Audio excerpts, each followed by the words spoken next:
I am a human being and I killed human beings. Before I knew it, I'd fired 4 shots at the door. I kept on shouting for Eva to phone the police.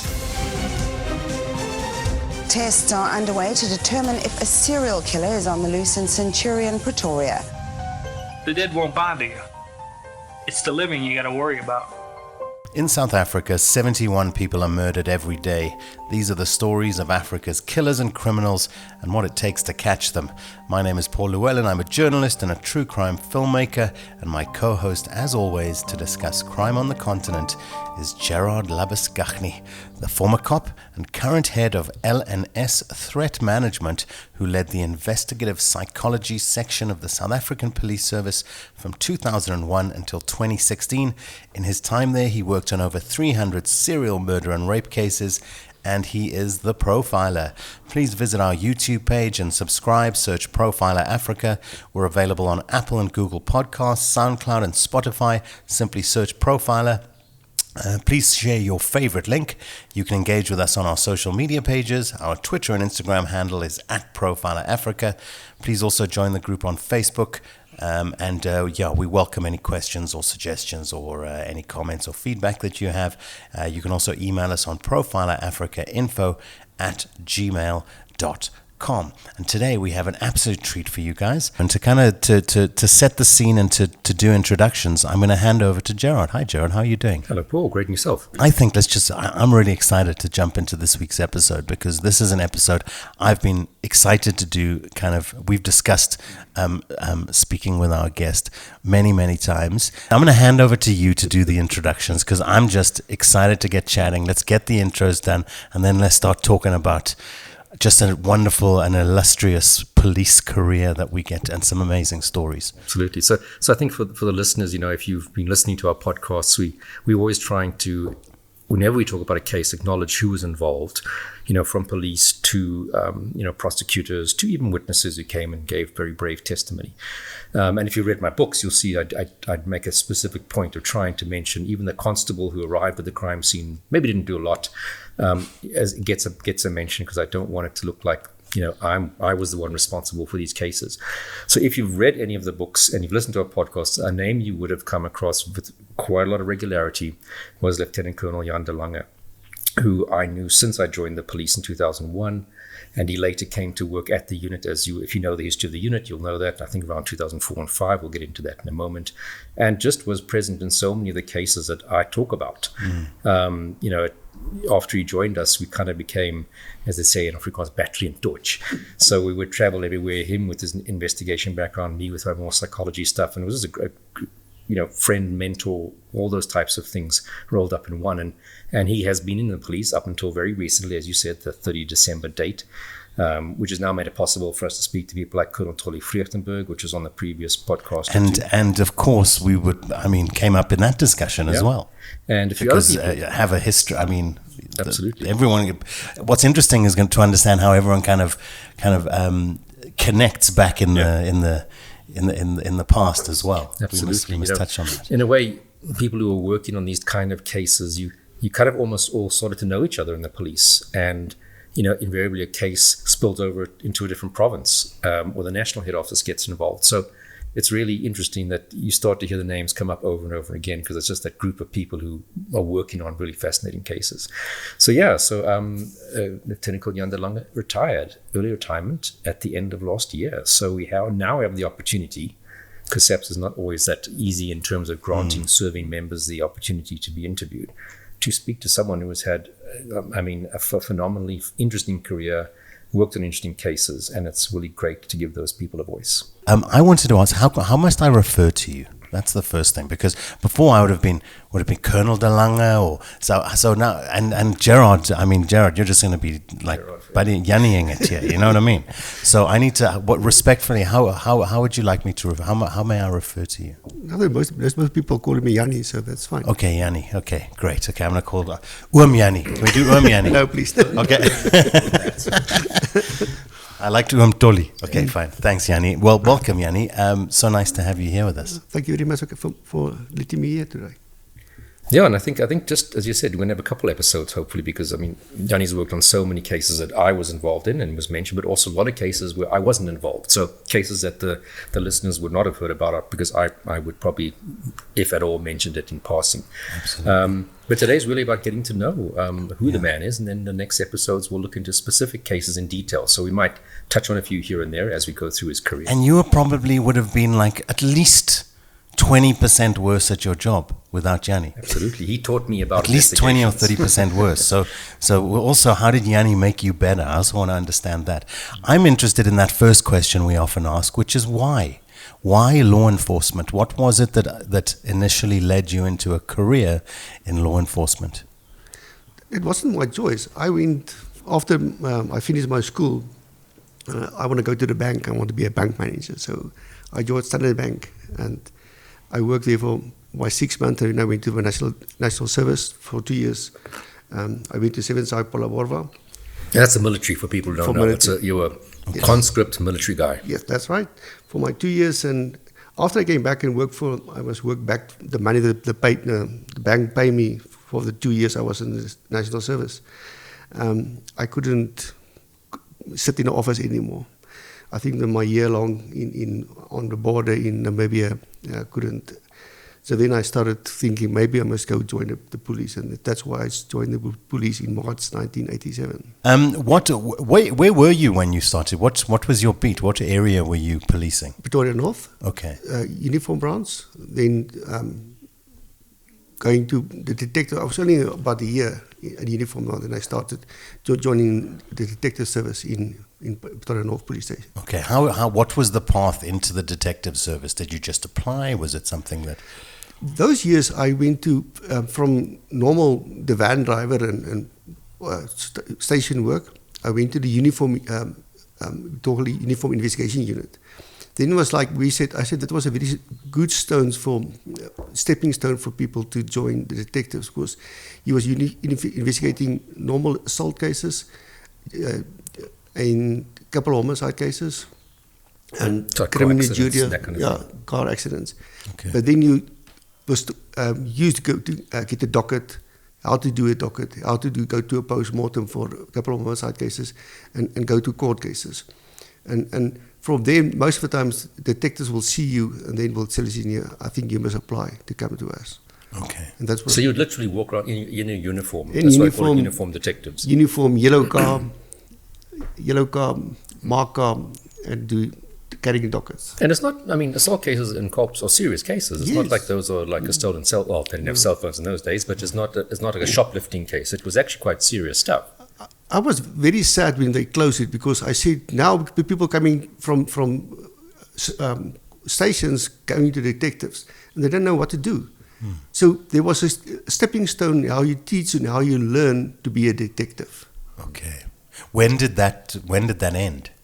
Oh, I don't know. It's years ago. Okay. Look, I mean, when I joined 2001, it definitely was. This wasn't a concept that existed. Okay. I just want to check, because you did national service, did you, during your 2 years, you said, Yes. did you get rank? No, No. I didn't get rank. Okay. And did that affect, when you came to this police, did you have to do the whole same basic Everything training? You the started same. from scratch. That didn't count in any way for you. Nothing. Okay, that's interesting. Nothing. Okay. Only thing that counts for me was when we going to like the college. I know how to make my bed and I know how to polish my floors. So Elaborate on what kinds of cases you were dealing with then in your kind of early detective days, and what it's you were your, learning. house breakings, assault common, assault GB8 cases, and later a few murder cases, but not like your serial murder case. More than fight in a pub, somebody is killed, and then we know who the suspect is. It's just charging him and go to court with it. And was that still at Pretoria North? Yes. Okay. And did you have to go on detective course, or was it in those days more? No, I went to detective course. Those days you done a year-long probation, and then your detective course before you becoming a detective. Oh, and wow. you could write your rank was detective sergeant or a detective constable. Okay. And So, that, because I mean, I would imagine, which I think is sad nowadays, that probation period also lets you to see, is this guy useless? We don't want him. For sure. As opposed to you've now transferred, and now we've got this guy, and we can't get rid of him. now we can't so- get rid of him. That is a big problem in the police at the moment. Okay, so there's just not those kinds of checks along the way. Yes. There's not a good, the filtering process has diminished. And the types of detectives that you were being exposed to, the experienced guys, who were some of the well-known? Well, it was not a well-known guy, Well, but the successful. my warrant officer that teach me the work was Frans Mostert. He teach me how to be a detective, and I always said he was my mentor. And I still got contact with him till today, because I said he was the guy that showed me the ropes when I started at the detective branch. Was that already when you were on probation, or only after you become On probation. On probation. Yes. Okay. Okay. What were some of the things that you learnt in those early days that kind of like you picked up from the old school guys that stuck with you? If you come in the mornings, you wrote up your pocketbook, you wrote up your vehicle register book up, you find a new docket, you've received a new docket, your commander will book up a docket to you with his instructions. You note the instructions, and then you go to your crime scenes. And if you finish with your crime scene, write up your docket, then you finish for the day. Then your paperwork is up to date. Okay. So paperwork is very important. Okay. And are these things that you managed to continue to pass on to, detectives now in the kind of, in recent years? I try all my years. I don't know if it will succeed, but I tried. Okay.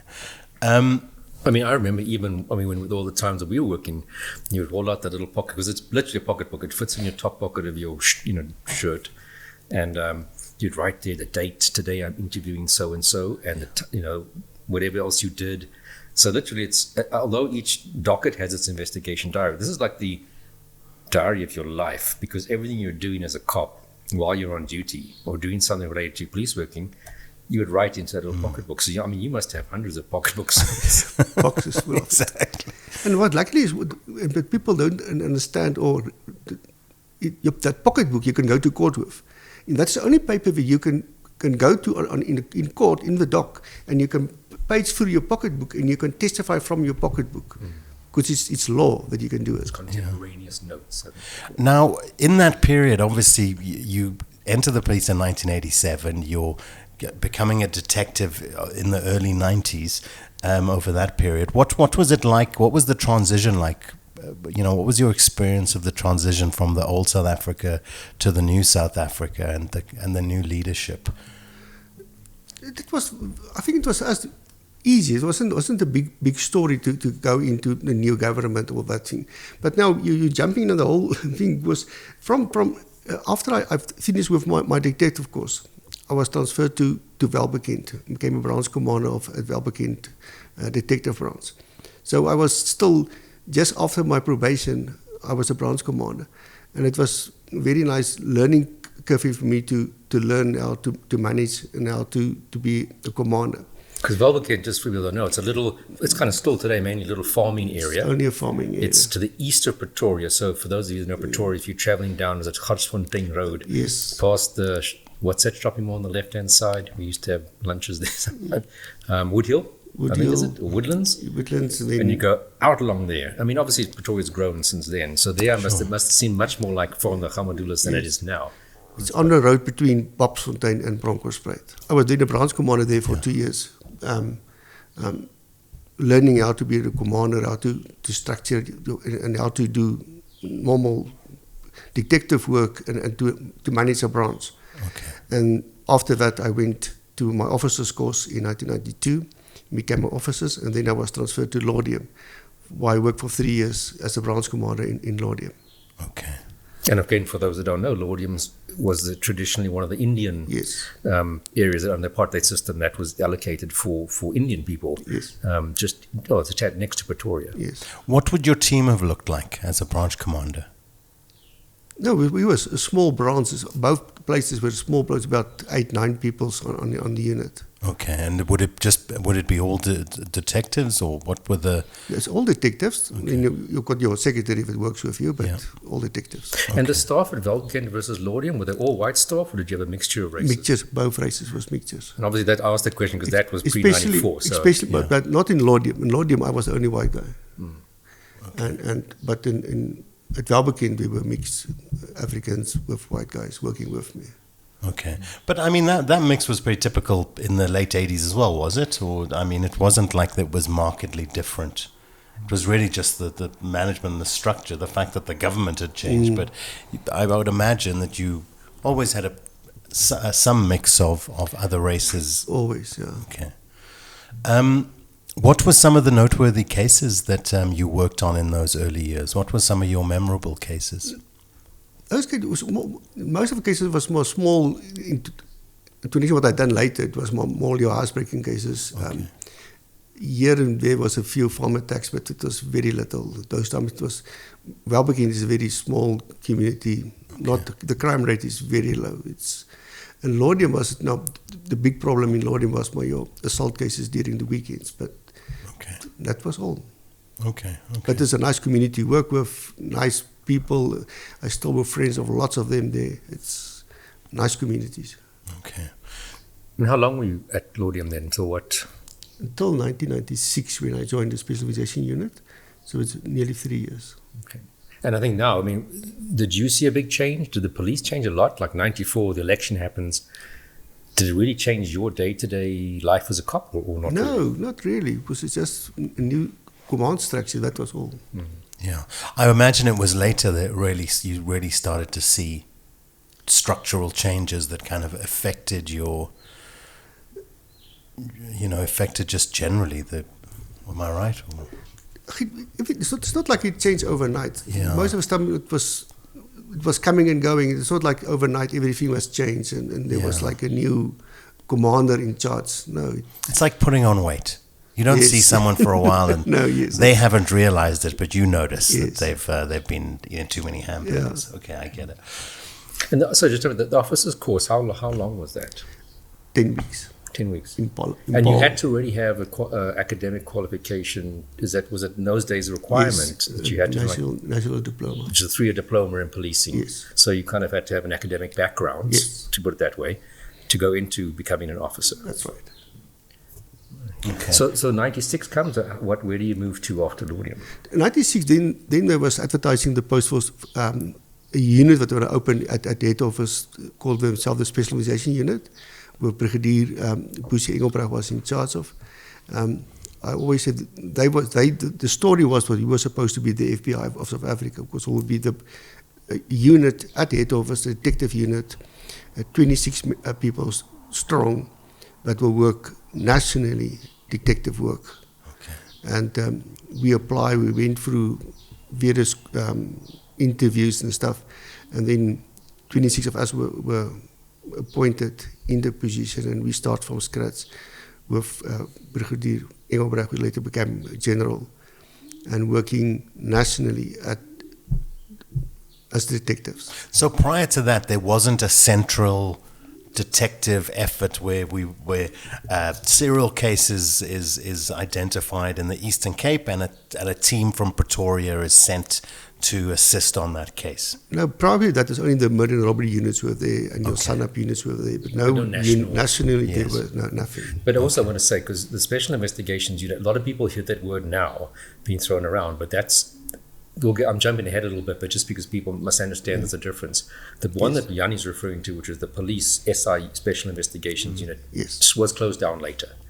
The one you hear now, that I think it's headed by Willie Hofmeyer, or who's it, better headed by some... That's not a police unit, and that's focusing more on asset forfeiture and I think... And corruption. So that cases, the one you hear about now is not like the current version of what Jannie and them started. Okay. And so what Jannie and them started was really this amazing, like you said, first national investigative capacity for important crimes, which I'm assuming you're going to go into in a moment. And I imagine you were anxious to be a part of that team. It was a great unit. It was great detectives. Most of them come from murder and robbery units. So to work with people like Vinyl Viljoen, was people that you look up, it was great detectives. Brixton murder and robbery, Hansie and Johan van Zyl all come from Brixton murder and robbery. It was Frans came from Eastern murder and robbery unit. all come together to one. And a lot of these guys did end up working on serials later. I mean, Yes. Vinyl Fulyunen was the lead investigator of the Moses Satole investigations. He had other people, but he was like, I guess, the overall coordinator. Yes. Jan van Zyl worked on a few of serials. So a lot of those guys would feature in like some of the cases that people who were interested in true crime would have heard about. Okay. Was it tough getting into that group? Just elaborate a little bit more on what it took to get in there. Those days, we went to Mickey and Elmody done a psychometric test on us. And then we went through that, they scaled us down to less people. And then we went for an interview with General Suikerbrits and General Bushing. Okay. So that was 96 that unit started. Okay, so we already had by then Moses Satole's investigation was already, that's 94-ish, and kind of some of the big names. Yeah. And I mean, I think the IPU, or what later became the IPU, kind of started around, was linked kind of, I suppose you could say, to the starting of the Special Investigation Unit, because that's where it was first based as a full-time investigative capacity, if I kind of recall correctly. Yes, yes. So that's why Mickey, when you mention Mickey and Elmery now, that's... Yeah. So this would have been roughly around the time, because that unit was started, 94, 95, the investigative psychology. Well, yeah, so Mickey had started. started doing that kind of work around 94, Yeah. I think around the time of the Station Strangler, and then I think Moses Satole's stuff. And she was already just as a psychologist in the police. And then, Yes. because she had done some research on it during her studies, she was kind of pulled in as like, well, you're the person who knows the most, come on over. And started working on those cases. And I think kind of was, like, as you could say, transferred. But I think the unit only started as we're going to create a structure in the police, was probably around 96. I guess when the SIU pretty much was formed. I'm talking sort of under a bit of a correction. Okay. But the bottom line is this was a very interesting, exciting period Historic. in the police. Historic, absolutely. When lots of really talented people were coming together to set up some impressive units and efforts that would go on to do great things, and which, I mean, today, if we reflect back on it, I mean, maybe has not, the trajectory wasn't what it could have been from that foundation, which was a really solid foundation by the sounds of it, which we can talk a little bit about as well as we get there. So how did you guys end up getting cases? I mean, because obviously a case gets registered at a local station. How did it become the mandate of the SIU to investigate? Yeah, those times it was the general just called us and said, listen, there's a docket for you, you must go and investigate it. It's not like I don't think it was a mandate. It was just from the generals upstairs. It comes down and said, there's a docket for you.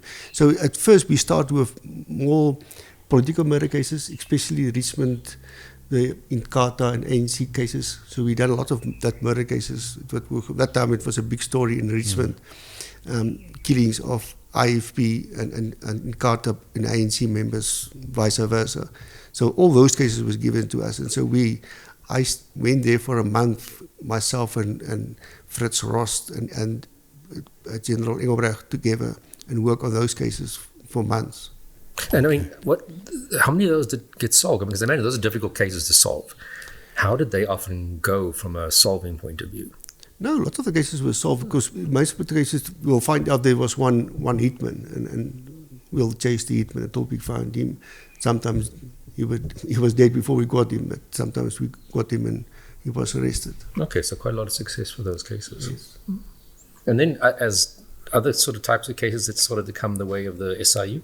It was still cases, but the general decided, listen, yeah, there's a murder case. I received, I don't know, I can remember there was one case that I was sent to Rustenburg on a guy that was found next to a river and looks like he was murdered, but eventually came out that he committed suicide. So it was all cases that somebody called the general and said, listen, yeah, I want us to go and help there, and we'll go there and help.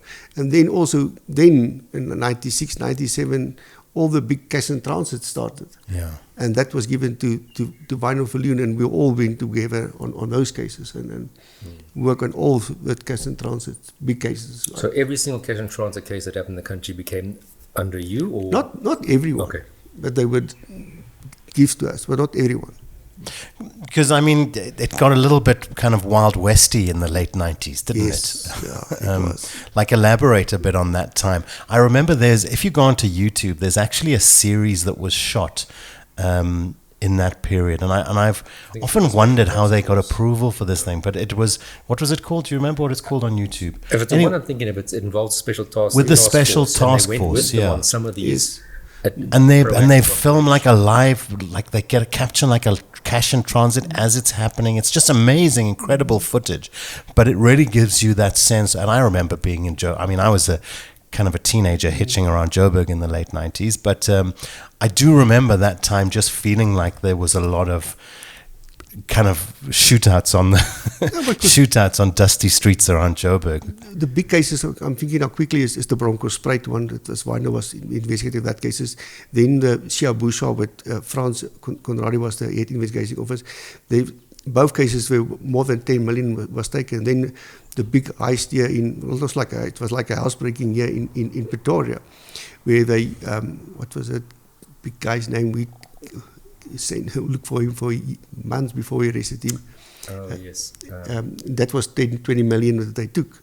So that money, and we chased that after that cases to find the culprits. And Frans and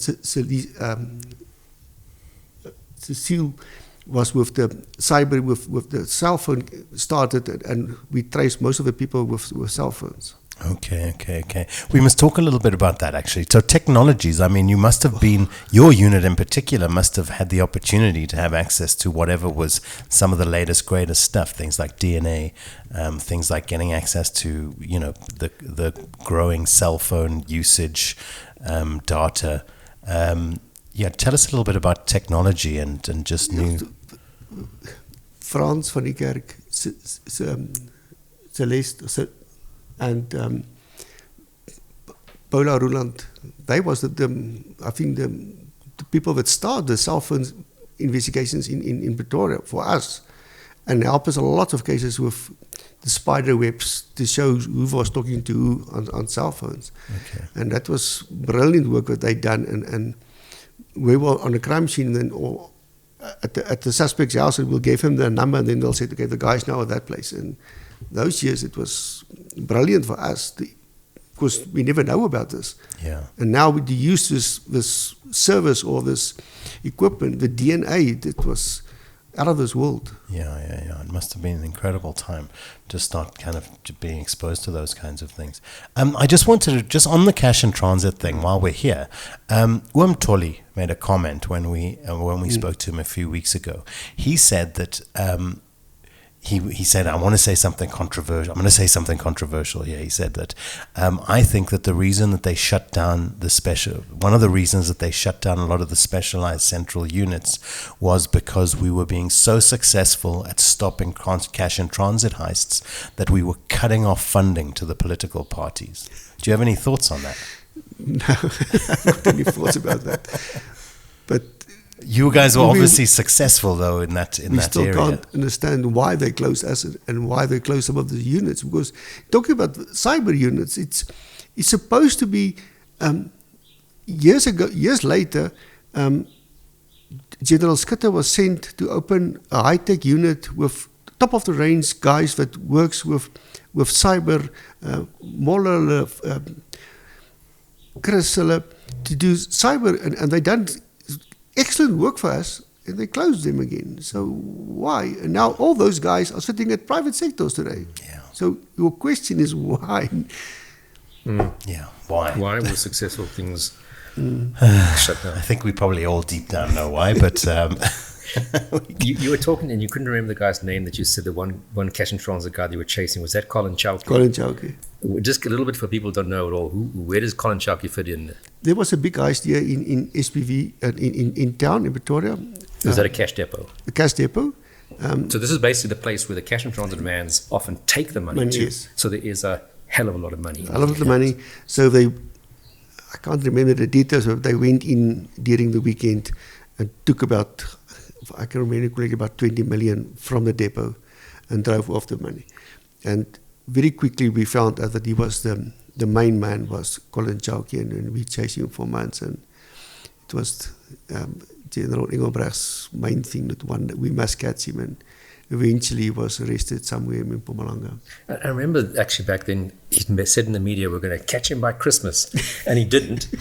And then the media, followed up on it afterwards. He said, "Well, I didn't say which Christmas," but he was eventually. And was that also with the People's Poet? And Zwaki Mbule was the People's Poet. He was also involved in some degree in cash and transit stuff, and eventually convicted, I think, for those things.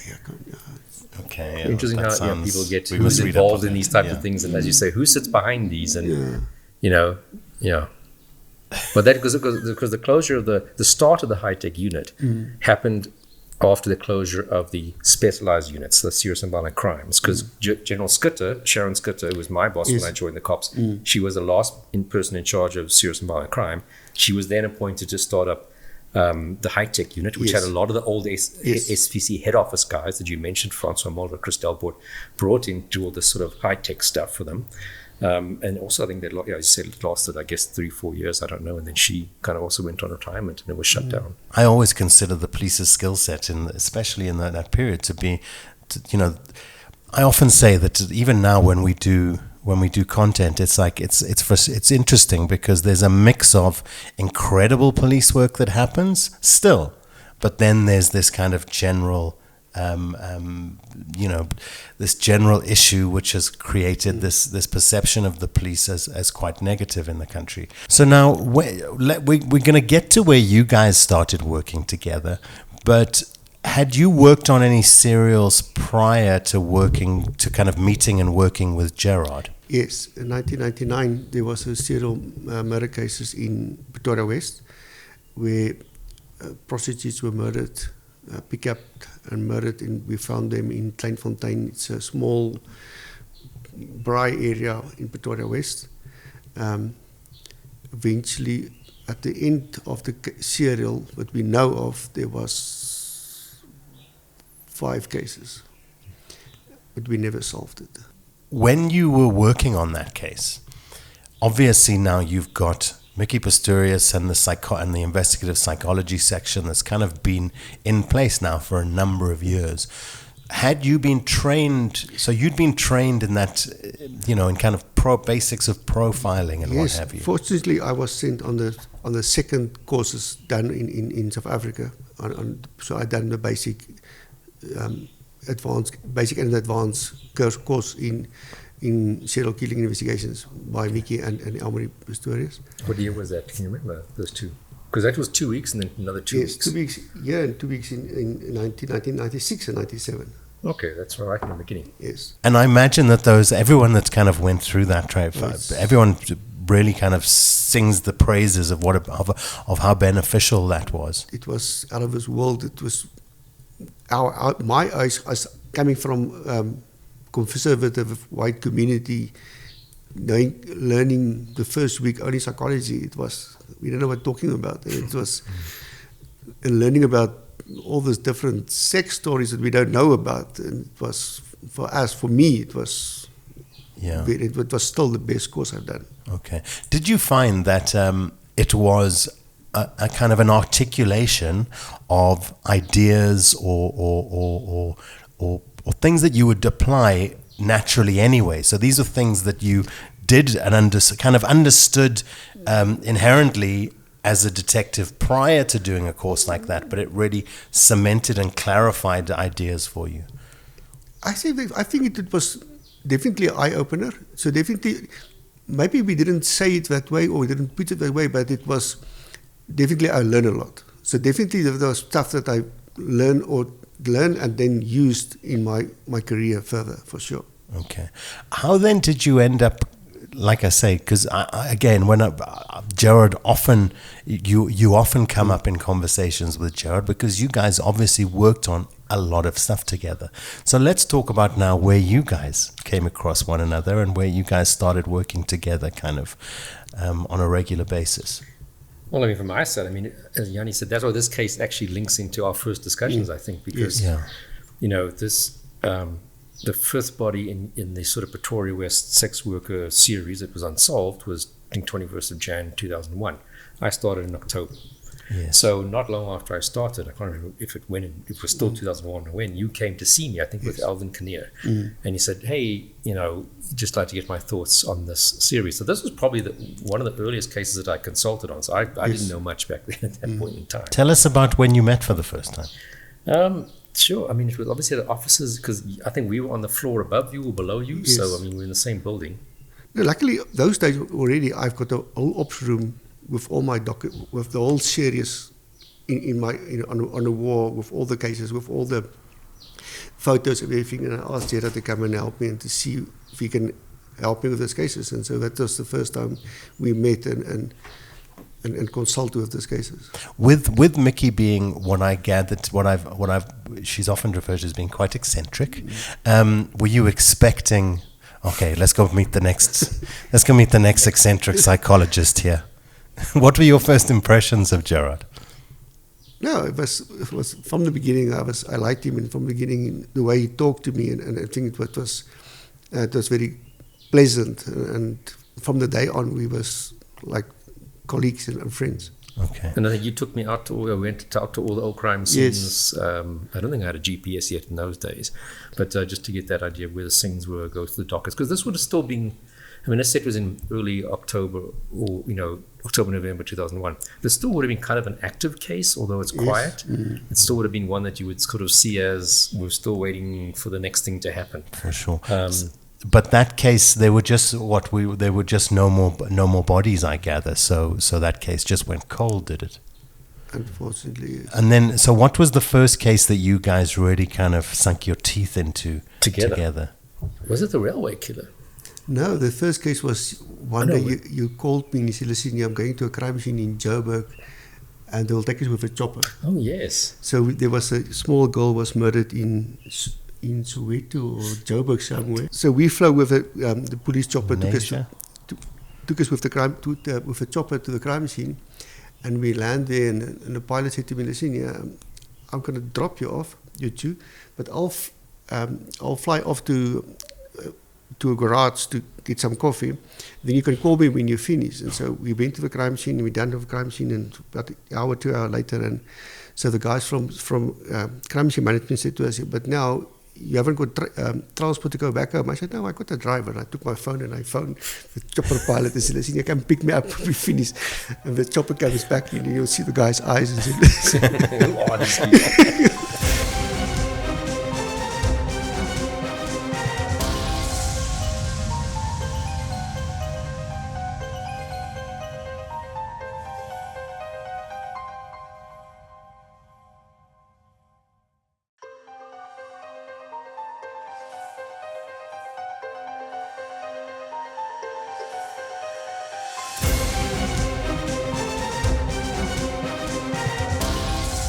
Because then I think, I guess the next sort of big would have been Quarry 2002. Now, that was kind of like your classic serial killer case, this one, isn't it? I mean, for a lot of things that when we talk about different serials, a lot of the themes come up, the geography, that must have been the opportunity for you guys really to get to know one another, working on multiple cases. Just what are some of the standout memories of that Quarry case for the both of you? There was a task team, and that's the only way, what Gerard always told us, and there's the only way you can solve a serial murder case is with a task team. The task team was formed, Gerard was in charge of it. Every morning we will meet, we'll dish out work, every guy will know what he's going to do, and we'll meet up tomorrow morning, and he will bring back what you have done. So that was, for me, the outstanding thing was that one. There was an ops room. All the photos was on the wall. Everything was there. Only certain people have access to the ops room, and that was the main thing of that investigation. Okay, and then so really kind of finding that process, yes, I guess, of how to work one of these cases, how to be consistent, how to attend to all of the detail and to be thorough. I imagine that would you always consider yourselves to be learning as you're going? Do you think there were always times where you were picking up new No, I think insights? you always learn. And I've always said you learn something from the young guys. Young guys, and I know most of people are very negative about the police. There's a young guys coming into the police who's also, we can learn from them. For sure. So there's hope for us. Okay, well that's nice to know, because I think that's something we always end up talking about is is there hope for the police, because I think there is such a general negativity these days, but we can get to that. Let's talk more about cases. Yeah, so because and you weren't special. Wait, sorry, I just want to. You weren't then. No, you weren't any longer in the special investigations. You moved from that. Okay, from the team. Special Investigation Unit, because they closed down in 2002. The Special Investigation Unit was closing down in 2002. And then I was transferred to the CATS unit, Crimes Against the State. Okay. And so then I went to them and to work cases against the state until 2005. So in 2005, Gerard asked me, listen, they want to come to join us. And then I was transferred to... Okay. Yeah, so as Tolly said, you worked on the Boeremark case. Yes. Tell us about your involvement in the Boeremark case with Tolly. I was handed when the bomb blast in Grand Central Airport. The brigadier phoned me and said, listen, those cases can be yours. You can be investigating all the bombing cases. So I was the main investigating in all the 5-6 bombing cases in the country. Even the ones down on the coast?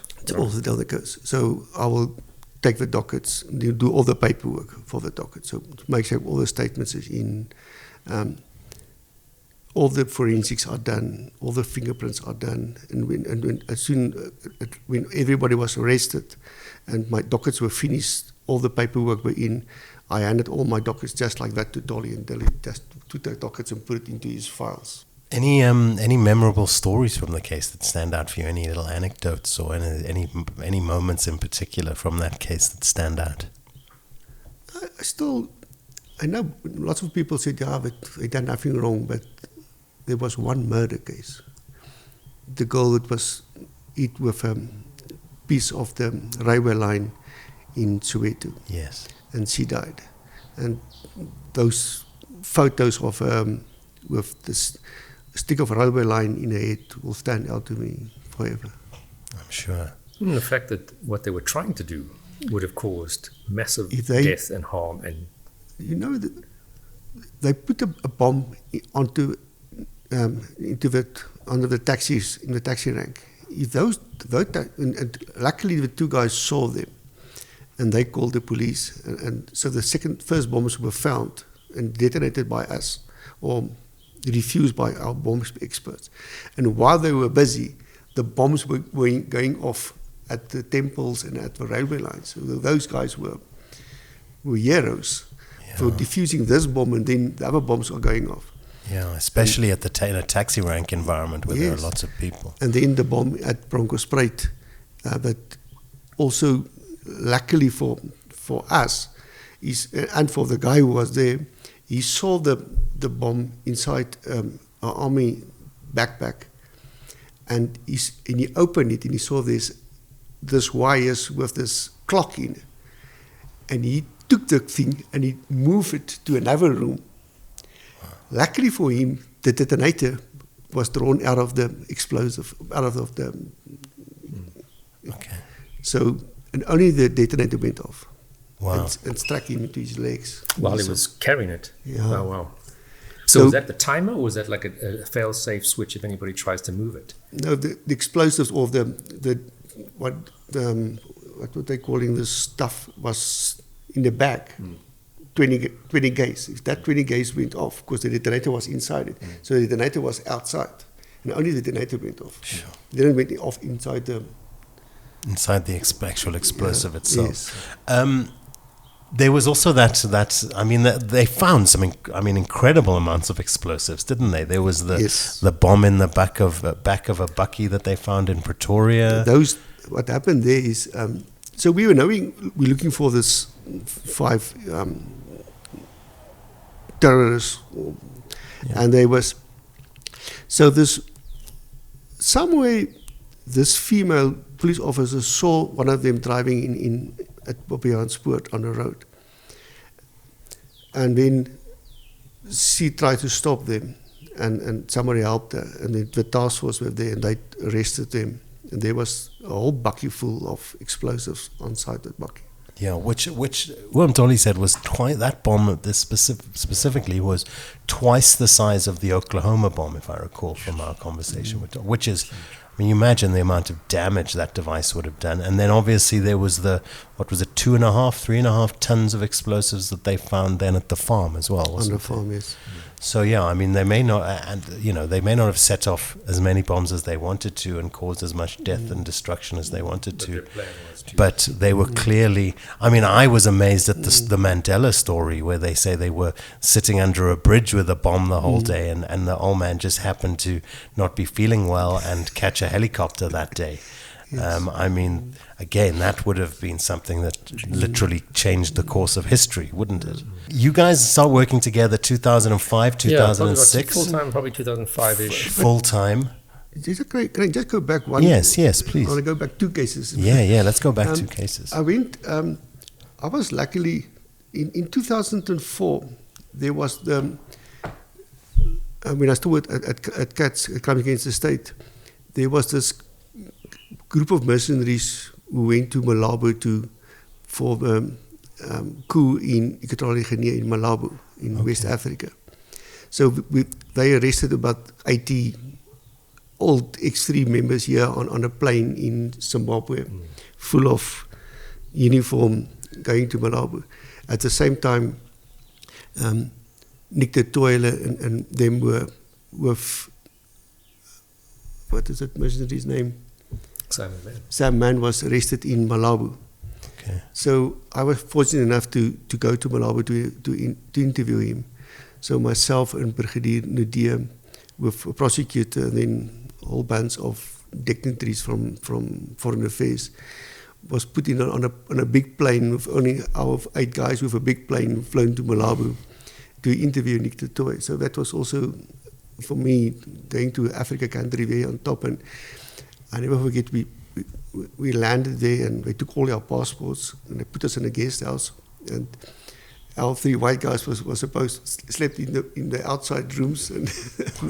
And so we went to interview Nick de Toy. Because he was ex-Recce. Ex-Recce. Okay. And Simon Mann was an ex-SAS. Yes. Yeah, and they were kind of, I guess, were they like the leaders of this operation? Yes. Although we believe it was funded probably by Mark Thatcher. Okay. So we went into interview him, but he's sitting there with a brand new shirt on, but you can see his face. You can see, and everybody standing with AK-47s around us. And he was explaining everything. He was telling the whole story, how they want to take to the country. Mm-hmm. So that was something, for me, outstanding, what I've done at the CATS unit.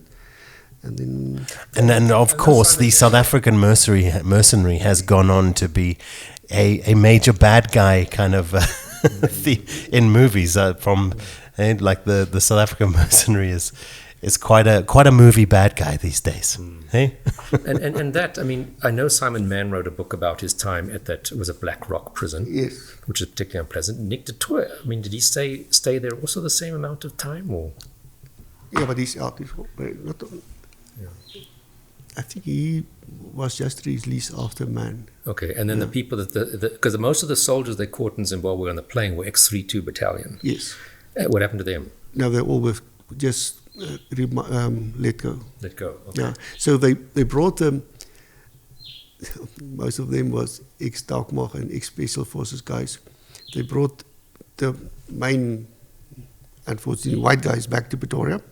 And they charged them for mercenaries, and they were found giving a fine. But because of the 3 guys, they were supposed to work on a mine. They never know about the mercenary stuff, so they were released. Okay. So only the Man and Nick de Toy and the guys that were supposed to know about it was found. And then in 2003. People who work on the FBI courses on the 9/11 cases, yes, came to Pretoria to give us a course on major case management and FBI work. Oh, wow. So I was fortunate enough to be trained by the FBI. Or more to tell us how they solved the 9/11 case, the 9/11, and how they done the investigations, went through everything. So that was very outstanding in my career. I remember again from our conversation with Tolly that the one thing that stood out for him was that when the FBI were looking at the Buramark case, they'd said that if that case was happening in America, they would have had something like 2,000 for sure. officers working on that case, and back at the ranch in South Africa, we've got 10 people. I think it'll be more than 2,000. Yeah. I imagine that the FBI, even back then, looked at our kind of police effort quite positively. I mean, I would imagine that there would have been a fair amount of mutual respect coming back from the FBI towards you guys as well. And is that the case? Because I mean, you've often mentioned your interactions as well with the Americans in other countries. What is the general sense of how we're thought of or perceived as guys at your level in those days, or even now? Like what? I mean, what do you think is the perception of our? I always thought that we, in the times that we I'll speak myself, interacted with the sort of either the FBI people who were stationed here, and we had to interact with them on cases. That I think they saw that we had a lot to actually offer. And I mean, when Jannie and I went to do that homicide course, the Los Angeles Sheriff's homicide course in 2013, I mean, definitely we sat there. We didn't feel like, oh my God, we're plonkers who don't know anything. We were able to contribute, ask questions that the other guys didn't think of, and comment on solutions to things. So I do think like our good guys can really compete with the good guys pretty much anywhere. Again, it comes down to the amount of people, resources, access, assistance that goes with an investigation. It's not, you can be the best investigator, but if you don't have fingerprints and you don't have crime scene people and you don't have DNA, you are going to not be as successful. So I always felt that a lot of mutual respect from the people that I interacted with. Jannie, you went on lots of other training, I think, also. I was fortunate enough to go to Miami to do the police medical legal death investigation course in Miami in 2012, and then with Gerard to the homicide death investigation course, the Los Angeles Sheriff's one with the LAPD in 2012. And everybody always said, yeah, but America or the FBI. And when we start and invest and tell them about our cases, those people's eyes they can't understand what are we doing, and they can't understand most of the skills we already got here and the forensics we got here. Because, like Gerard always said, our forensics are far more better than Americans ones, because we only got one database. Yeah, absolutely. That DNA database. Compared to the average law enforcement in America, there's a lot more resources than SAPs. Yeah, no. Yeah. So guys who was on the course with us, and then two guys they were from a small county there in Miami. And when the guy said, listen, you must do this on a crime scene, the guy said, oh, we fucked that one up. So, because most of them got no training. They are chosen by the community to help them to be a sheriff. And so we're far ahead of them, and most of the people from Africa can't believe it. But we are. And it's because, and a part of it is just the way that the police in South Africa is set up as one force to deal with all matters of law and order. And like Gerard always says, in America, that it's 7,000 independent police organizations with different uniforms, different guidelines, different playbook, essentially, all over the country. Whereas we have typically one playbook. Things have gotten more complicated these days, I gather. Because it's not as central and streamlined as it used to be. But yeah, I mean, you can see that South Africa is set up to be really efficient from a policing point of view. So it's always a shame when we kind of end up talking about inefficiencies and the challenges and the issues, especially in recent years. Let's talk more about some of your big cases then in that period, because now we were speaking about the 2003. What were some of your next standout cases? Because then I'm at 2005-06. That's where you joined Gerard. That's where you would have jumped into something like the second half of the Quarry case. Or where to next? What's next kind of memorable on your timeline? No, there was the Boeremark case. It was that kept us busy for a few years. Yeah. So that was the Boeremark one, and until I joined Gerard. So okay, were you involved in the court case for the Boeremark? I testified in the Boeremark case. Okay, yes. Okay. What was it that convinced you to join? To go and work with Gerard? That's why I done my serial course so quickly, because I wanted to join the unit. Okay. It was always my thing to do in serial killings. It was I always learn or read about it. So it was when I got the opportunity to join him, I jumped for it. What is your interest there? What is your fascination with these particular types of cases? It's unsolved most of the time, and it's something you must do more to catch him. It's not like there's a suspect, you know who the suspect is, and you must do the paperwork and go to court. You must go and search for this guy. He's unknown. You won't, like Gerard always said, you won't go to a bar and told he's told me the bar is in, I just killed a girl last night. And most of the time you will go to church on Sunday. Yeah, because we must always remember that the majority of violent acts are committed by people that people know. Yes. So by family or friends, etc. Whereas that is not necessarily the case in a serial, which I would imagine makes it fundamentally more difficult, because you've got to have a much wider net when you're looking for this guy. For sure. Okay. When did you guys realize that you worked well together? I think early on. We just got along very well, and I think same kind of mindset and attitude. Yeah. So I think and how did it practically? How did it practically roll out on a day-to-day basis? Would it be a case of, this has just happened, I can't get there, Jannie, can you get out to the crime scene today, or just kind of what were the? Well, I think it would depend on the case because a lot of cases were contacted like long after the incident, after the case perhaps hasn't gone somewhere. Sometimes it was from the crime scene. So if I got a call about a case of somebody, usually around Pretoria, because that's where we were stationed, saying, hey, can you come and help? I would typically phone you and say, are you free and available? If not, might try one or two of the other people. But I think my first go-to person was Jannie. So in that sense, because Elmarie already had the profiling skills, I would phone Jannie because he's going to bring the investigation skills. Yeah. But at other times we would often say to the whole unit, so whoever wants to, we're going to go, we've been called out, there's an incident. The more the merrier from our team point of view. But I think for me, at least, if it's me and Jannie, we can kind of take everything from because I guess again it's just about understanding the differences. You might watch American crime stuff, for example, and see where a psychologist is involved. You must always remember a psychologist is going to be kind of like a freelance consultant, if you like, I would imagine. Yes, is that a way to put it?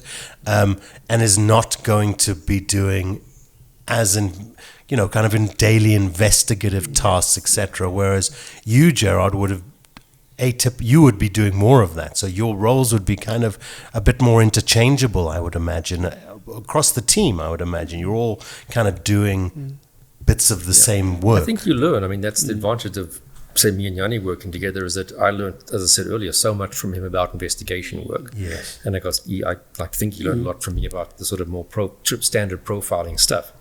So you do build up skills in each other's area, which is very handy, because sometimes you are kind of, at least for now, going off somewhere on your own to help someone.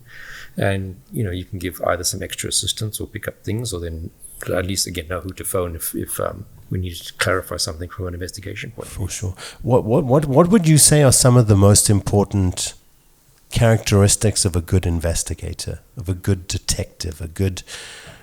when you were looking to bring people onto the team, or if you're mentoring somebody, what are some of the characteristics and qualities that are critical? Teamwork and do your paperwork. Guy would think out of the box, and not scared that somebody else can tell you, listen here, like a junior can tell you, listen here, I think we must do this. Listen to him, because sometimes a junior are better than you, or he knows there's something else that you don't know. Yeah. So that is definitely one thing. And if you give it in your task, do it and come back with it. Don't stay away or come back and say, no, sorry, we went to a bar last night and we forgot about it. Or so that's for sure. Okay. Think about it. And is there this thing of like my gut, my instinct, or because I imagine, especially having interacted with yourselves and a lot of your colleagues over the last couple of years, that it's really about being thorough, being pedantic, having a routine, like you say, being open-minded to possibilities. Yes, but on going to your gut, yes, sometimes, especially if it's a stage case, then your gut feeling will tell you this crime scene is a stage one. Your gut feeling will tell you that, especially today's husband and wife killings. So you'll come into the crisis and the guy will tell you, listen here, but I wasn't here. I mean, his story doesn't make sense to you. Then your gut will tell you, no. Okay. So, but yes. That gut is really all of your skills combining organically to evaluate what's in front of you, isn't it? So it is. I mean, I would imagine it is that subconscious combination of all of the knowledge that you've acquired, allowing you to look at a scene a little bit differently from your typical person. But I must always say that Gerard was not only the psychologist, he was quickly the detective on a crime scene. He will quickly say, listen, we must get this statement. No, there's fingerprints or there's DNA. So he was quick, early, very good learner. So he learned me a lot. So it's and it's great that you didn't feel like when Gerard was doing things like that, like, oh, you're stepping on my this is my territory. I'm the guy that needs to be doing these tasks. That again, obviously, the way you work together was very much about being interchangeable and being able to collaborate, I guess. The one case that stand out was the sugarcane case. When was the sugar one? When was the sugarcane case, Gerard? Which I imagine is in KwaZulu-Natal.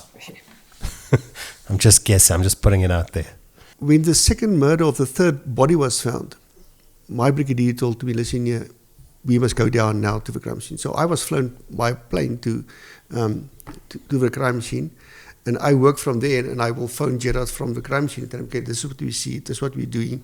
And luckily, there was a very good team on the ground already there from KwaZulu-Natal that was on the crime scene with us. And I told him, listen here, we're going to catch this guy with his cell phones, because he was communicating with girls. Quickly, we found out with the victims with cell phones. So I contact Francois Moller and said, listen here, here's the numbers, you must run with it. And we caught him in a week's time. So when Francois said, okay, I got the place, I got everything, I phoned Gerard and they came down and we stayed at AJ's house, and the next morning we arrested him. So it was, we communicate with telephones from the crime scene to each other. Okay. That was, I think, 2007, because I was busy with the annual Psychology Motivated Crimes course, and I think I came down that there was one weekend where it was a long weekend in the middle of the course, and I came down, and that's actually when the guy ended up being arrested. Was this when you took an American to a crime scene? When you took the American to the crime scene? Or the Canadian? Oh, that was Newcastle, okay. Okay, so that period, I mean, you guys must have... No, we traveled the country. We saw the country, and we will... The one day Gerard was sitting with this young psychologist who was learning from and his office, and they phoned us in Northwest. They found this guys without heads and without their penises on crime scenes, and I jumped into his office and said, listen here, there's a crime scene, we must go there. He said, but it's far. It's no. I said, well, I'll organize the chopper, no problem. And I ran out and I phoned the choppers. They said, no, that they can give us a fixed wing plane. And so we jumped on the fixed wing plane with this blonde and... Psychologist just came to sort of have a chat about the work. So next thing she's on a plane to Northwest, and then we had to take a chopper. We land in Mafeking, I think, and we with a chopper to the crime scene. We done the crime scene. And so there's one general, he said, no, but can I have a lift with you? I said, no problem. He said, no, come with us. We flew him to Potts. And this poor girl was so sick in the plane. It's a shame. So I don't think she ever... Well, she suddenly found herself looking at decapitated bodies as well. I'm not surprised. Yeah. But obviously, in those years, if you need to get around the country, Jannie's the guy with the direct line to the air transport. Yeah. Most of the time was by car. Most of the time by car. That one time, that sister and brother had killed their parents there in Natal. In Durban. Yes. The lottering case. So Gerard was on a Sunday and he phoned me. He said, listen, yeah, I must go to this crime scene. I said, no problem. Let me phone our Wilna Kirsten, our finance girl. I said, listen here, my prof must go down. He said, no problem.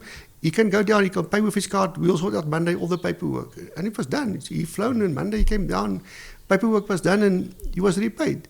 Okay. Can't do it today. Ways. There's no ways you can do it today. Okay. We'll talk more about it. Oh man, I never like getting to talking about the police in the last few years because it kind of feels like the conversation gets more and more depressing. Other big cases, guys. What were some of your memorable? What were some of the other memorable? Ones that you worked on that I didn't, because I mean a lot of ones that him and I worked together, we probably would have touched on at some point, but I think you worked on a whole bunch of other ones where it was more like Mzinto was more your case. Yeah. I was nothing in that case. What about I mean, now you're working on serial cases, you're starting to catch these guys. Who are some of the actual serial killers that you interviewed, that you caught, that you spent time with, that stand out to you, that are kind of noteworthy for whatever reason? The quarry was always the guy that spoke the most. Richard Nyauza.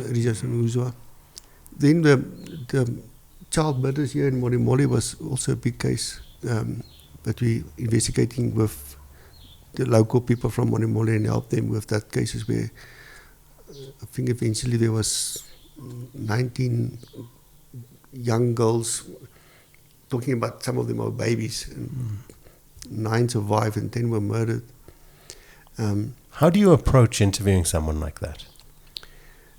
I'm not an interviewing guy, so most of the time I'll leave it to Gerard I'm not a guy that interview them. So it's not one of my skills. Oh, is it? Okay. Well, that's interesting. Any little anecdotes from these guys that stand out for you? Any moments in court or moments that, where you were like, okay, now I've had a little glimpse into another world, or into something, into real evil, or into, any moments that stand out for you? Most of them are nice guys. Most of them you can sit and chat. You can sit and chat with them. They are nice guys. They're going to church on Sunday, so none of them are. It's evil. not that Hannibal Lecter in a cage in the top of the hotel kind of scenario that people might imagine. No. What next? 2 other cases we done outside the country was Namibia, the BI butcher. We went to Namibia asked Gerard to come and help them with a serial case. We talk at the BI butcher. On the BI is a main road on beginning of Southwest or from Namibia right up until Angola, and he will murder the females. It's all females. Yeah, he will murder them, decapitate them, but will put the bodies in dumpsters at picnic spots or when you track stops. So one body here or head here, the next dumpster to put torchos and stuff all around. So we went down there. We flew down the first time, and we went for a week, and there was an ops room already, and we said, listen here, but we think we can help you, and we told them what we think they must do.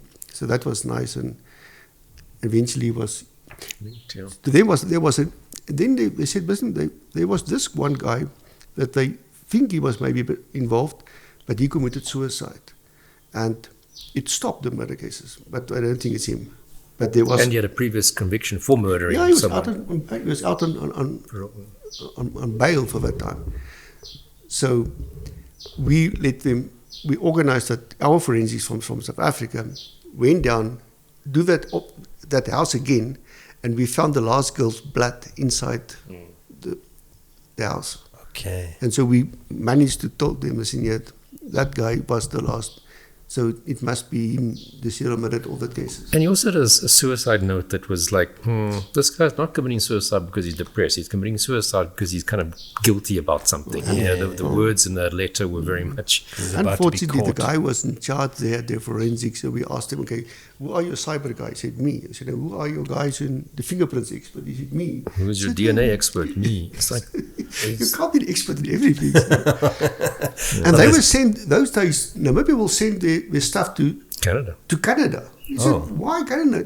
Not South Africa, we're close to you. You'd think at least Germany or something like that. Because then they would have to pay, and then if that evidence was needed in court by the DNA analyst, they'd have to pay an analyst to fly out from Canada to come and present his evidence. And court cases, they can get postponed at the drop of a hat or...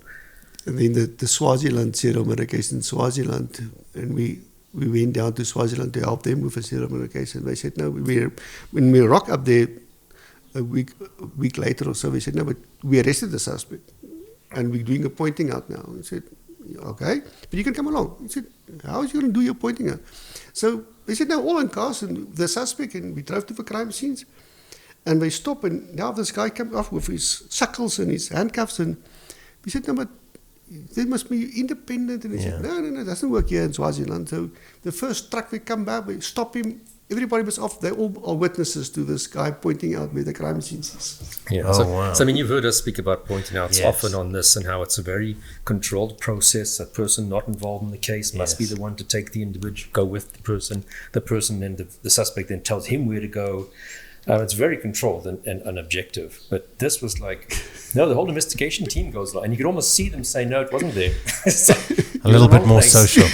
And you as poor civilian walking past, you're the witness to him pointing this out. It was, I guess at one point it maybe had been what it was like here, but I guess over time things has just kind of changed into something where that would never, it's actually had no evidential value. Oh, okay. In my opinion. Passing around some Swazi gold on the trip. That was my first. The first time I went into Swaziland, I'd been there about 45 minutes, and somebody who claimed to be one of the kings, like royal guards, offered me some weed. Just saying, Swaziland. Okay. Wow. So I never knew that you guys actually traveled out of the country to assist kind of neighbors with cases as well. It's very interesting hearing about a Namibian serial case, because I imagine there have not been too many. It's a very small population, isn't it? Look, I mean, there are probably others that they haven't maybe linked, because I mean, no country is free of serials. No, sure. I mean, And their forensics are not up to, I don't know now, but they haven't got their own forensics. So you guys had obviously had a successful, how long? About a decade together, really? To the mid kind of 2014, 2015, when you were leaving the police, Gerard, that period? Probably full-time about 10 years. Yeah. Roughly, 10, 11 years working together full-time. And I mean, so a lot of the cases you guys would have worked on in that period together. I'm sure there are more cases to unpack from that period, but I don't think we can maybe save some of those for possible later discussions. Yes, because in the beginning it was easy to work together, all of us, because we didn't have as many cases coming in. So literally it could be me, Jannie, Elmarie, and whoever else, all devoting time to work on a case, go away for a week to help. But as I think kind of like 2011, 12, 13, the DNA hits were coming in, it became almost more difficult to allocate 2 or 3 people to assist, and more often than not, it might be Jannie working on something, and I might just have a vague knowledge of it, and vice versa, just because we got so busy. So, and that you attribute to just better forensics, etc., helping you to identify and to link. That's a large portion of it. Yes. That suddenly a lot more series are coming to our attention. But also, I think we did quite well at promoting the unit in those years. That more and more people knew about us. Amongst the police. Amongst the police that would phone us and say, "Somebody told me about you guys. I'm phoning you." because apparently you guys can help them. So Okay.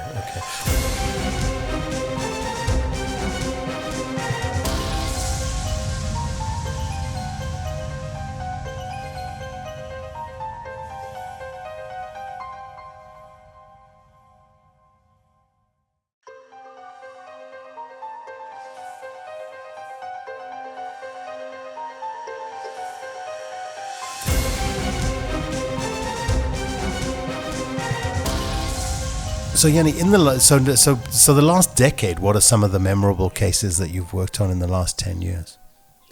The one big one was in, well, there was a few big ones, but the one I can think now quickly was the one in I give him the name of gentleman, jacket gentleman. the jacket gentleman. Jacket gentleman. Because he will rape the girls. He'll take them to, we'll take them from hiking spots with a knife to a place where he will rape them. But before he rape them, he'll take his jacket off, put his jacket on the ground, and they'll rape them on his jacket. And if he finished, he'll pick them up, tell them where to go, and took his jacket and go off. But he will rape the whole province of Northern Cape, from the beginning until the last place is what Olifantsfontein, from Kimberley. He will rape all those girls. And DNA match him. So we went, myself and Jacques de Koker, who was in command of Kimberley IPS unit. We went to all those crime scenes, GPS all the crime scenes. And I said to this guy, he's known and he must travel. So the last place, so then every station will make an ID kit of him. So I said, listen here, what I think we must do, we must get us girls together to make one ID kit. But that's uncommon because you're not supposed to do it. Actually, but we got DNA, so we're not going to use the ID kit. We're only going to use the ID kit to arrest him. It's not to go to court with it because we got DNA. So eventually, I wrote a letter and I got permission from our generals, and so I took a girl from Pretoria, an ID kit girl, and we went down to Kimberley and got about 6 girls together in one room. And we told them, listen here, we know you all 6 are raped, but we're telling you now it's by the same guy because the DNA match. So we want now to sit down with you and to do one ID kit. And so everyone will contribute, and we made one big ID kit of all what they can remember of it. So we went to the last crime scene in Olifantsfontein, Olifantshoek, myself and Jacques. And then we found out, but the girl said, but listen here, he stayed in this house. And we went to that house and he wasn't there. And we told the girl, said, no, he stayed here for a day, but he left. And then I said, listen here, but there's money. We'll pay. There's a claim on his head. 80,000 rand. And the next week he was arrested. Okay. The interesting doing the combined identikit. How accurate was that identikit? Very, very accurate. Okay.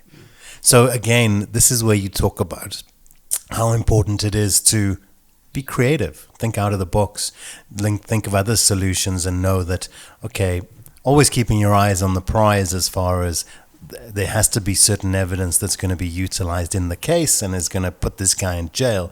But how we get there along the way, we might be creative with some of the standard things that we do. Well, then the battle with serial murder cases, eventually he murdered 21 people, from babies until old females. He will break into the shacks, not the shacks, into the houses, and he will murder, rape the girls. Most of the people is in a very village area where only females are staying, old females with the grandchildren. But he will only break into the houses where only the females are alone. And so, and then we found out that it's the DNA match. Or what first happened is, I was in Elizabeth for something else. And when Philip Bakker phoned me, he said, listen here, I think we got the serial murder cases here because we went to this crime scene, it looks like the same as the previous crime scenes. So I phoned Gerard, I said, listen, let's go down there. Let me go down there, go and check the dockets. And I asked him, give me the dockets to me. They bring the dockets to me, and I open the dockets. But in the docket I found, but here's a forensic letter that's stating this case is already linked by DNA. So I found the commander in Eastern Cape. I said, listen here, but this case is already linked by DNA. He said, no, but he's sending letters to Pretoria and he's waiting for them to respond. I said, but here's a letter in the docket. So somebody's not reading the docket. Here's the docket stating that the case is linked by DNA. So more cases came in, and then I said to them, what we must do is, we must close this village and take everyone's DNA, all the male DNA. I said, no, we can't do it. It's going to be constitutional. I said, but we just wrote a letter. Let our people from the law just wrote something that the guy could give us permission. If the guy doesn't give us permission, no problem. So they draw up a letter for us, our legal people, and they closed the whole area on a Sunday and drove everybody to the church, and they took everybody's DNA. Unfortunately, a week later, there was another rape case. But with good detective work, there was information, and they arrested the suspect on blood found on his house. And they phoned me, listen here, there was another case, but we arrested the suspect, but we don't know if it's the main guy. I said, just tell me what is his number on the list. We took his DNA. So his DNA will already be in Pretoria. So they gave me the number on the list. So I phoned our forensic people. I said, okay, yes, the number. We draw the DNA. 4 days later, it was linked by DNA. Wow. Is that how quickly you can turn around DNA? Because in my mind, it's often a question of, DNA. You send in the DNA kit and you wait 6 months to a year to get it back. How did you navigate that component? After we was established as a serial murder investigation team, forensics also put in a serial team together at forensics, but only doing serial cases. Okay. So as soon as cases are linked, all the cases goes to this 3 or 4 people who's only doing the forensic work for us. Okay. So when we got a case, we'll ask them, listen here, please take it from the pile, pick it upstairs. Okay. So great work done by them will help us in going through the needles to get him quicker. That's amazing. Such a big effort to coordinate. I imagine that you would. That's not the town Zinkolweni. Do you know this town Zinkolweni, the village of death, where there seem to be a lot of cases? Are you familiar with that? No, you're talking about the Theory Glen, Lady Fair cases. There's like elderly people being killed in a village in the Eastern Cape. I think it is. Lady Fair, Lady Grey, Lady Fair. Okay. Now I went twice already to that places. There was no suspects arrested, but I got my doubts. Okay. Because everything points to a serial murder case, and they said it's organized crime, and organized crime arrested a few suspects for that cases. Okay. And they're going to court with them. So. Oh, okay. So, but you're not sure if they're on the right track. There's no DNA. There's no forensics. Unfortunately, in all those cases, there's no forensics. There's no DNA. There's no fingerprints. There's in like nothing. Oh, okay. Okay. How have you found that things have? Let's go back to that question then. So, how have things changed kind of over the last few years? I know Gerard. For example, we always talk about the fact that, somebody like Gerard left the police a number of years ago. And what's sad about that is not just that, what's sad about that is that we lose all of that intelligence. When Gerard leaves, the police aren't really proactive with retaining that intelligence, so it affects the next generation coming through, that they're not getting to learn and to be mentored by the very best of the best, that a lot of the best psychologists, detectives have left the police, and with them leaves their intelligence. Have you found that? And just generally, what have been your experiences of the changing police over the last 5 to 10 years? Unfortunately, we lost lots of good detectives, psychologists that left us, and when Gerard left us, it was a big hole, and till today it's not fixed. detectives, cybercrime people, forensic people. A lot of our forensic people left us. Good people, but Michelle Thompson, who was one of our, she was one of the founder who's done our serial cases for us. They left the police long before us. Other guys, I can't remember what their names, who was the guy from the Battery Wolf cases, he left us. So a lot of our top forensic people left us, cybercrime people left us. Fidelity guards and Coin Security got the best cyber people. They all come from the police. They all were trained by the police. They all were sent overseas by the police.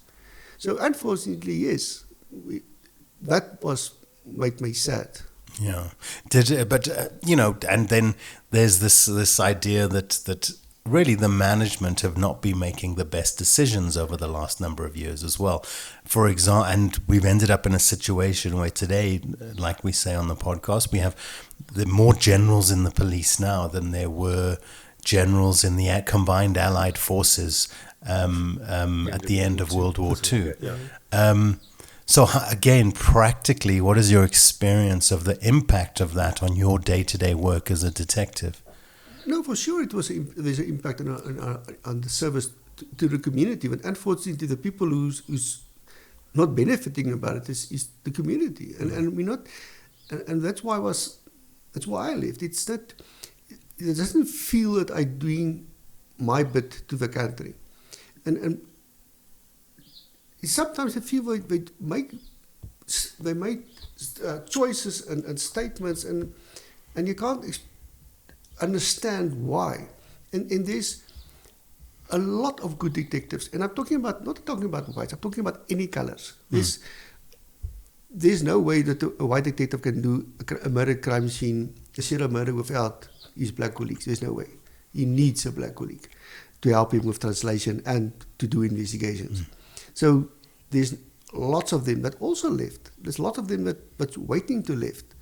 So that also is a big problem to the country. And unfortunately, at the moment, it feels for me, it's more about stats. If they can tell the community, listen here, there's only 5 murders and not 20, they feel happy about it. Yeah. Whereas there are probably 30 murders, but there's only 5 dockets that the police are allowing to be opened, essentially. Yes. Yeah. Okay. Just to, in the last couple of years, what have been some of your successful kind of towards now the tail end of your career with SAPS? What were some of the cases that really kind of marked the last couple of years of your career? The last few cases was mostly serial rape cases. Okay. The Muldersdrift one, the Jacket Gentleman, the Forsman serial cases. He raped about, I think, eventually 60 cases, and we work on all those cases, and I GP also crime scenes, and I told him this guy could stay here in the community, and he was the ice cream man. Wow. During the day, he will sell his ice creams with his ice cream lorry, and then he will know where are the girls staying alone with children in the township. And at night, he will break in with his balaclava, rape the girls, and go out. Never murder them, just rape them without a condom. So his DNA was matching, but there's no fingerprints and there's no ID kits because he stays in the community. Eventually, we arrested him with cell phones. Great work by cyber units. Okay. How much access do you have now with the cyber units? Because we also heard that things like paying licenses for the technology to download data off a cell phone or off a computer, that hasn't been happening for the last few years. Were you noticing things like that? Like, just not being able to get access to the kind of technology that maybe you were 5 or 6 years ago? For sure.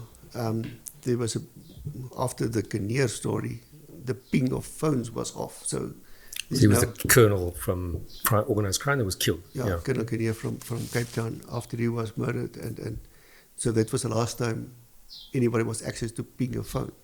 So how many cases we solved with phones, finding the suspect with his phone in his hand? You can't do it anymore. You can't do it anymore. Just explain why.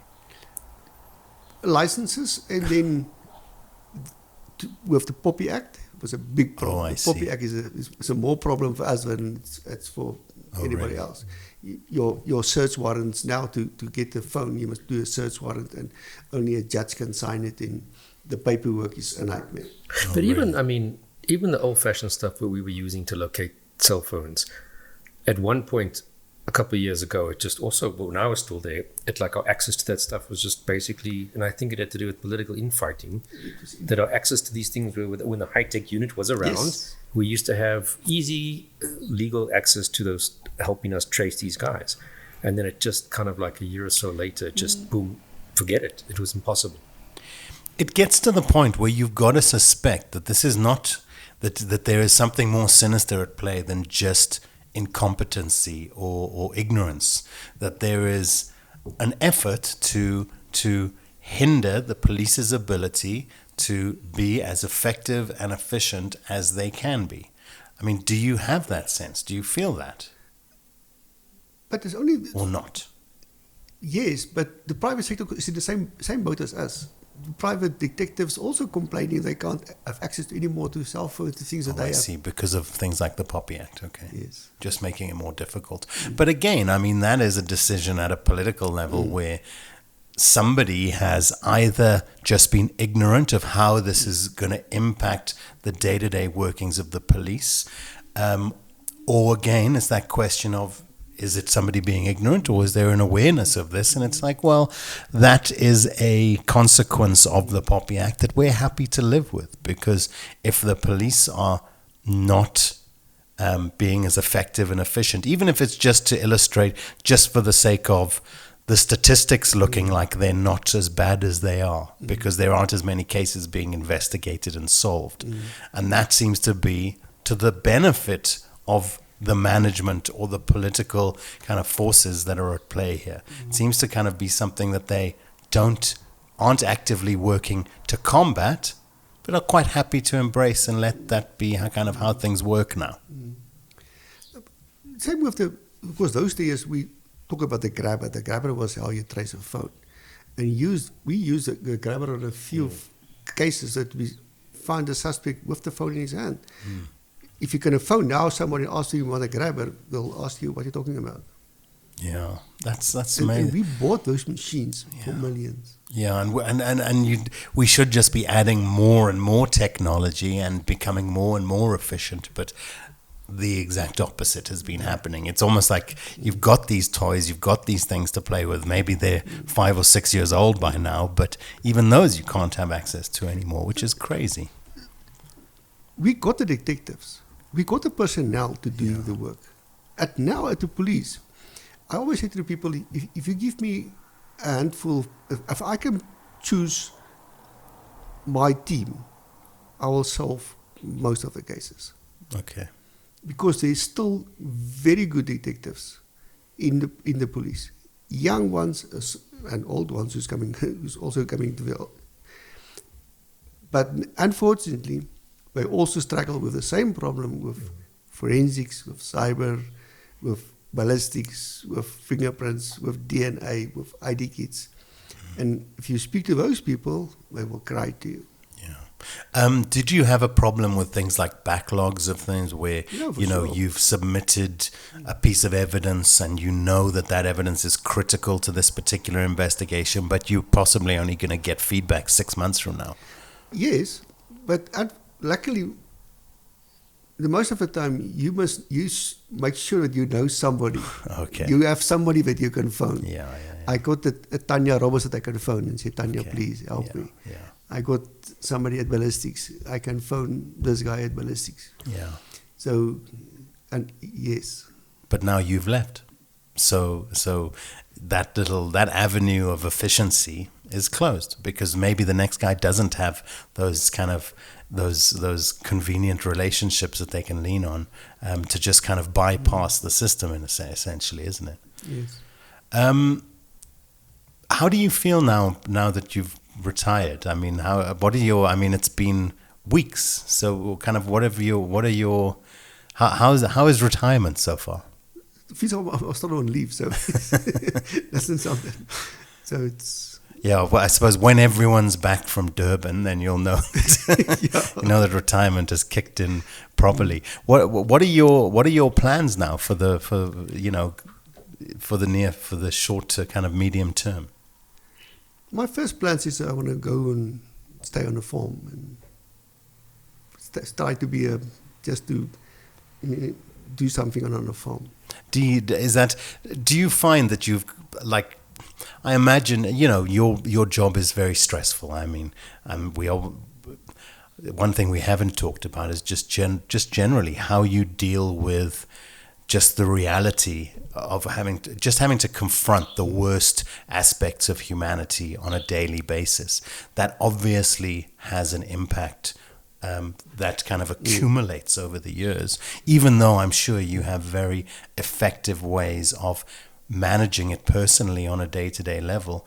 Do you feel like you need to go, there's almost like you're now beginning a kind of a de-stress, or do you feel like some of that anxiety and some of that tension and some of that pressure, do you feel it kind of released immediately, or do you feel like you're entering into a process now and you're something you're conscious of? Or unfortunately, I'm feeling the same now for the last 6 months, because the last months in the police I wasn't doing what I was supposed to do.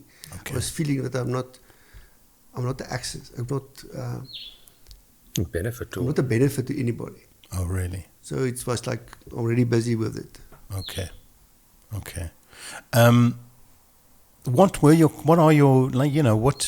What do you say to kind of young detectives who are coming into this career and having to deal with, be confronted with such violence and gore, and what are some of the things that you would, how did you manage that throughout your career? I don't know. Really, I don't know. I was fortunate that I could deal with everything, and fortunate that I never went to psychologists or go to speak to people or do for debriefing. Never in my life. So maybe I was lucky. Yeah. Look, I mean, it seems to be one aspect of, Gerard, one aspect of kind of that's quite common with detectives or investigators, police personnel who deal with these things. There definitely seems to be a shared ability to be able to put certain things in a box and leave it behind when you leave. When the braai starts up at the end of the day, that you're able to kind of put aside the day and put it in a box and leave it behind until tomorrow. Is that? I mean, that seems to be quite a common trait. That you don't carry home the kind of emotional baggage necessarily, like somebody else might, and dwell. Find yourself dwelling on those things. I mean, I just think it's a never-ending story, because you don't know when information is going to come about a case. And of course, the longer you take to solve a case in a series, the more likely you can have a victim. So I think it's always on your mind. But just coming back to what you said just before that, I think also, I know for me, and I said this before, because we were so close-knit, Jannie and I were friends, not just work colleagues, same with Elmry and same with other people in the unit, that they become the people that you talk and speak about cases and kind of you have someone to, even if you don't realize you're debriefing, you have someone you can ask and talk about the case to that knows exactly what you're talking about and can give ideas. So I think you are in that process not alone. You are interacting with your colleagues, which I think is a form of debriefing, even if you don't consciously see it as... And a form of therapy in a way. It's therapeutic, yes. Just being able to vocalize something, to speak it with your colleagues. And I think it would be horrible to have done this work with people you didn't like, or people you didn't get along with, or had nothing in common with, or couldn't go on a 12-hour drive down to Cape Town, or 14, 15 hours, and then spend a week with them. Family, in a sense. Because we would share like our frustrations and anxieties with each other, and no fear that, Jannie's going to use this against me to go tell the general this, or because he's vying for that position. Yes. So that I never experienced that sort of setup in the unit. So that definitely for me helps. Okay. I often ask people because, especially shooting the TV series recently, and getting to interview people from across the kind of landscape of law enforcement. It is difficult as a South African citizen to reflect positively generally on the police these days. I think a lot of people's interactions with the police are often at the counter. What is it called? What are they called? Community service Hey, center. the community service. What do they call it now? I think. The community the old service charge center. office. A lot of people's interactions with the police are at that level, or on the side of the road. Being bribed by some traffic cop, or being kind of dismissed at the counter at the local police station. So I think a lot of people have negative perceptions of the police. Obviously, we often bring up the fact that there's clearly still a large amount of excellence there. It's just possibly overshadowed by some of the negative aspects. Just what are your general thoughts on the police and today, and is there hope to fix the police? I've come across a range of opinions that from yes, there is, to no, the police is so fundamentally corrupt and kind of captured by organized crime that there's no hope. Where do you stand on that scale of where the police are today and what the prospects for the police are? There must be hope. So I'm a believer that there is hope, and that we can turn it around. Just a few people must change, or a few new people in the block, and you can change it. I'm a believer that yes, we can turn it around. Okay, so you don't think that law and order is just going to kind of? You think we can, but essentially there needs to be some structural changes, but it's management attitudes that need to change, I would imagine. Yeah. Are there any questions that you always wanted to ask, Jannie, when you were working together that you never got to ask? No, any of those things kind of where it's relationship like, that I could probably ask whatever I wanted to ask. Do you like me? Is there anything what are your overriding memories of your time together, working together? I think the ones that really stand out was the times that we traveled to different parts of the country. I mean, I always, like Danny said, we saw the whole country. Before joining the police, I'd been to very few places, in South Africa, to be honest with you. By the time I had left, I think we'd crisscrossed the whole country and just saw like a lot of amazing places and parts of the country, met really amazing people, in the police who were dedicated and other people, members of the community. So I always say I got to know South Africa through crime. Yeah. And it was great to do that with someone like Jannie. And I mean, I often felt in December like I didn't need a holiday because I really, really loved what I was doing. And we were always going to interesting places. And of course, you always take time off in the evening and, go wherever, and the waterfront if you're in Cape Town or wherever, places. And it never really felt like I needed a holiday. Towards the end of the last year or 2 or 3, maybe it was not necessarily feeling that way because of the changes taking place in the police. But it was just a great time and it was great to have shared it with someone like Jannie, and of course also Elmarie and some of the other people in the unit specifically that I worked a long time with. Yeah. It was really great to have experienced that with people of this character and quality. And I would like to imagine, as part of this hope for the future of the police, that there is, in the near future, a way in which Gerard's intelligence, your intelligence, all of that expertise, all of that knowledge acquired over careers, working in South African law enforcement, traveling around the country, working on interesting cases, fighting over who's going to be in charge of the braai in the evening. My hope is that your intelligence will somehow be retained by the police in the future. Is that something which maybe is a possibility? Do you anticipate the police phoning you up to ask you to contribute or to? I'll have to, but I don't think so. Okay. No, I kind of agree. They don't. Once you've left them, whether it's retirement or resignation, you're no longer on their radar. Maybe if you want to help with something, if you're a specialist with something for free, maybe, but just, hey, Jannie, can you come and advise on a case, or can you come and supervise some dockets, or can you have a contract to come give some training once in 6 months on a course. They just don't operate like that, which is sad, because I think there's a lot of people that could be helping, inspecting dockets at detective branches, keeping that mentoring that you said, that warrant officer that groomed you to be a cop. I don't know how much of that is left in the police, that even if you have these motivated youngsters that Jannie's talking about, who's going to mentor them? Yeah, exactly. And that old experienced cops, they should really give in, even if it's 5 hours a week or 1 day a week, you come in and you just go through dockets and you sit with a detective and you kind of mentor them. You don't have to go, you're not going to go out and arrest people. You don't have to even have policing powers. You just literally going help through guide them through the process as they're kind of and a lot of guys maturing I into. would love to do that on day, 1 day a week, a little bit of extra income, and you're still sharing your knowledge.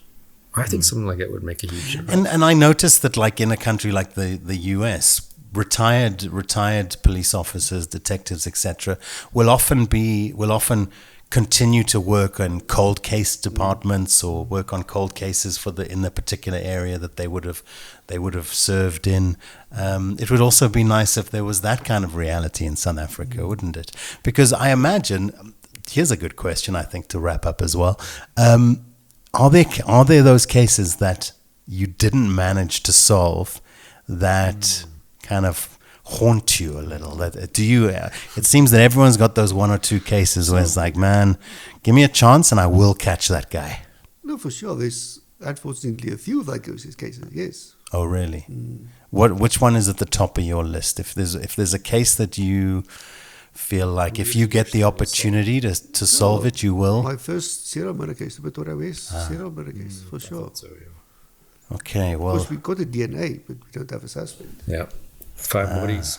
And with advances in DNA technology, things like, one thing I think is an amazing evolution in the DNA space is this ancestral DNA, where you're able to now trace, right, like they caught the Golden State Killer in the US. For sure. Yeah, maybe we should figure out a way to just set up an independent mentorship / cold case unit made up of all of the, because everyone's getting paid loads of money now doing private work around the country, working for mines and stuff and private security. So everyone will be happy to give their time for free to our special independent investigative unit. Well, I mean, the police from time to time, it crops up, they're going to start a cold case investigation. They've done it already. I mean, that would be a great thing to use all these old experienced cops, because then you it doesn't help you bring in a normal detective into a cold case. You want to bring in your top experienced 20, 30 years being a cop kind of detectives, not just your normal guy who's a detective. So, and that could very easily be the retired guys who can just sit and plow through a case. You're not taking an active detective out of circulation. It's got to happen, man. It's got to happen. You say there is a cold case. There is a cold case effort. I did not know that. They opened them a few months already. Last year already, they opened them, and I think there was about 2 members. Okay. And then they advertised lots of posts, and I think they withdraw the posts again. So I think at the moment there's 2 or 3 guys sitting there at the head office, cold case unit. I mean, you're going to have a break now from your career up to this point. Do you imagine at some point in the future applying your expertise in other areas? Or in law enforcement somehow? Not at the moment. Okay, so you're open to everything but that right now, I guess. And then I have one last question as well, just from something that came up when we were discussing with Tolly. Is it seems that he was suggesting that there's maybe, or was it not Tolly? It was actually with Peter Fryer, where he was suggesting that there seems to be, the government is happy to kind of hand over the responsibility to private security a lot. What do you see the kind of role of private security what is the role of private security now as you see it, and in the near future as well, in the kind of landscape of policing in South Africa? Is there too much of a turning to private security to assist with law enforcement? But I'm thinking what I saw is that most of the people are going now to private security for investigating their cases. But you can't do it without a police officer. You still need the police background or the police sources to get the warrant of arrest to arrest somebody. So Subpoena information. To get your forensics. So I don't know. All right. Well, I mean, I think this has been an enlightening general discussion about your career and your time at the police. It's always, you know, it's wonderful to know that your expertise was available to South Africa and to the citizens of the country for the last 30 plus years. It's always sad to know that folks like you are no longer at the police, and that especially when we know that there's not a proactive kind of mentorship that will happen from this point forward, where you'll be able to pass on a lot of your knowledge to the next generation. But thank you very much for sitting down with us today. I'm sure that there'll be the opportunity, because obviously we'd like to do a general discussion when we sit down for the first time, but then we'd really like, I think, to get into some cases as well. So hopefully we can discuss in more detail some of the individual cases that you've worked on over your career. And we can, you know, hopefully you'll be a fairly regular, you know, if you'd like to join us on the podcast fairly regularly, the invitation is open and we'd love to have you. Okay, well, we'll be back then with Jannie to discuss, you know, like I say, next time I think we can just dive into a specific case, what that might be, we can decide. There are obviously many cases to choose from. It's nice to see you guys together. I imagine it must have been great to be a fly on the wall when you guys were really like in your prime together, traveling around the country solving cases. And it's, yeah. Now we at least get to apply that to sharing information with people on the podcast. And maybe that is some benefit in some way to folks out there and to the world of law enforcement. Thank you, everybody, for listening. We'll be back again next week. Thank you very much, and good night.